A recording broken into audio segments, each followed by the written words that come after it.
Mrs. Chan, like many others, had her CSSA cut significantly during the 1999 Asian financial crisis and the SARS outbreak in 2003.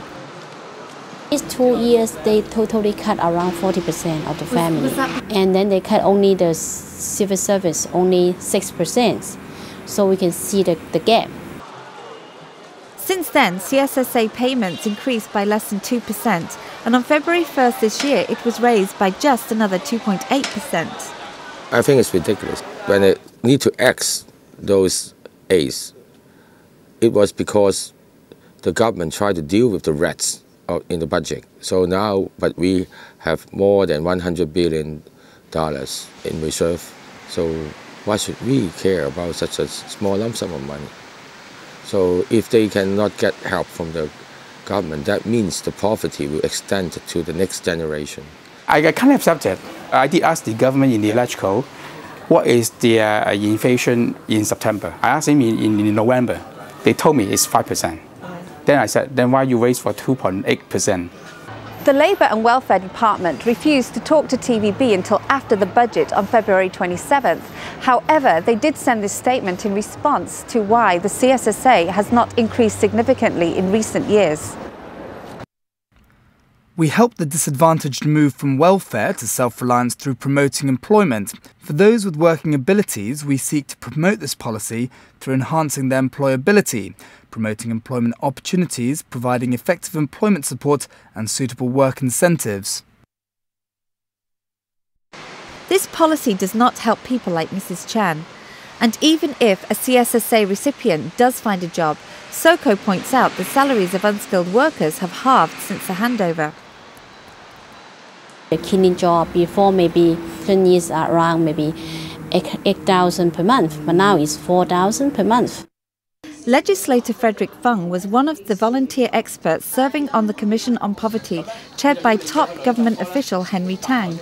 The Commission's task was to study Hong Kong's poverty situation and come up with recommendations. We have spent 2 years. We have studied a lot of problems on poverty in Hong Kong. The Commission made over 50 recommendations. It disbanded last summer and so far, I can see that only a few, 2 or 3, I think, can be accepted by the government, but we are wanting and waiting for the government to accept them all. One proposal being discussed by the government is the Child Development Fund, a 2-year savings plan where the government will contribute $100 per child per month and the child's family must match the sum. The government will also give each child a $3,000 special financial incentive on completion of the savings program. The money must be used to further the studies of the children or For saving when they grow up, they don't need to depend on the government.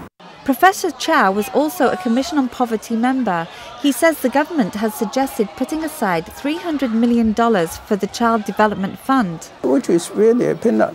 But one suggests that we have to set up a much bigger fund.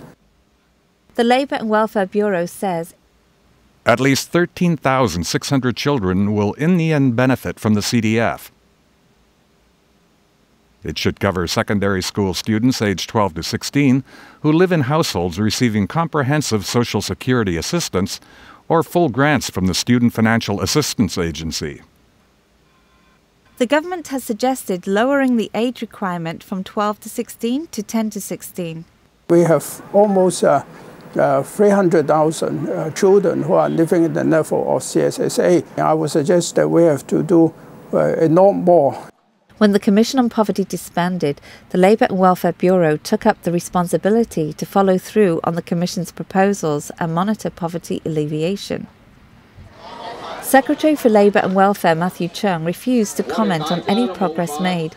Part of his poverty alleviation monitoring appears to be making visits such as this one recently to a group of underprivileged families at SOCO's Sham Shui Po office.